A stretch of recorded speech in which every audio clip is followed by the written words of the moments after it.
रानी को ऐसे ही रील बनाने का शौक था, मगर उसके पति महेश्वर को उसका शौक रास नहीं आ रहा था। उनके बीच अक्सर इस बात को लेकर झगड़ा होता था। इस बार तकरार कुछ ज्यादा बढ़ गई, इतनी ज्यादा कि रानी ने अपने मायके वालों के साथ मिलकर पति की हत्या कर दी। पति कुछ दिन पहले कोलकाता से घर लौटा था। इल्जाम है कि महेश्वर के ससुराल वालों ने गला दबाकर उसकी हत्या कर दी। क्या है पूरी खबर, आइए जानते हैं विस्तार से। मैं हूं आकांक्षा और आप सभी देख रहे हैं खबरीलाल टीवी। 6-7 साल पहले की बात है। बिहार के समस्तीपुर में नरहन गांव है, जहां महेश्वर राय की शादी रानी कुमारी से हुई थी। रानी बेगूसराय के फफक की रहने वाली है। दोनों में प्यार और फिर शादी हो गई। महेश्वर कोलकाता में रहकर मजदूरी करते थे। रानी ज्यादातर अपने मायके में ही रहती थी।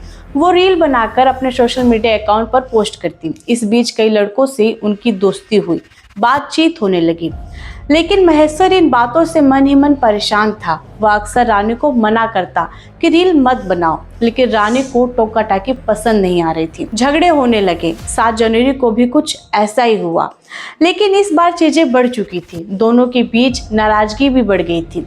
रानी के मायके वालों के साथ मिलकर साजिश रची, फिर पति को मार डाला। खबर के मुताबिक 7 जनवरी को जब महेश्वर ने रानी को रील बनाने से मना किया तो झगड़ने लगी। रानी के साथ उसके मायके वाले भी खड़े हो गए।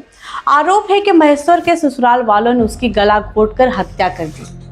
लेकिन इस साजिश का खुलासा कैसे हुआ, पता कब चला कि महेश्वर मर चुका है, अब आपको ये बताते हैं।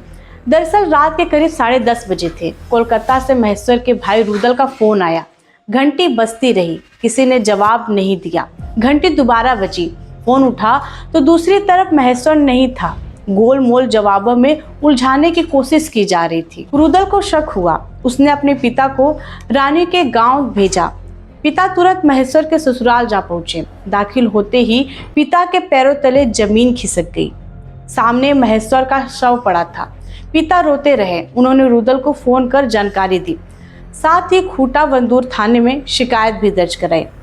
पुलिस ने मौके पर पहुंचकर शव को अपने कब्जे में ले लिया। रानी को गिरफ्तार कर लिया गया। रानी की 2 बहनें और उसके दोस्त को भी हिरासत में लेकर पूछताछ की जा रही है। रानी के एक रिश्तेदार ने बताया, हम रानी को रील बनाने के लिए मना करते थे, मगर वो नहीं मानती थी, बार बार रील बनाती थी। तभी पता चला कि वह शायद किसी से बातचीत भी करती है। यह भी बात हो सकता है, और रील का तो हम बहुत बढ़िया से जानते ही थे कि रील वो बनाती थी। तो दोस्तों, सोशल मीडिया पर वीडियोस कामयाबी की आसान सीढ़ी लगती है। ऐसा लगता है कि इनके जरिए बहुत जल्दी फेमस हुआ जा सकता है, नाम के साथ पैसा भी कमाया जा सकता है, लेकिन इन सब के बीच सावधानी जरूरी है। बाकी आप इस मामले पर क्या सोचते हैं, कमेंट बॉक्स में जरूर बताएं। आप देख रहे थे खबरीलाल टीवी। मैं हूँ आकांक्षा। धन्यवाद।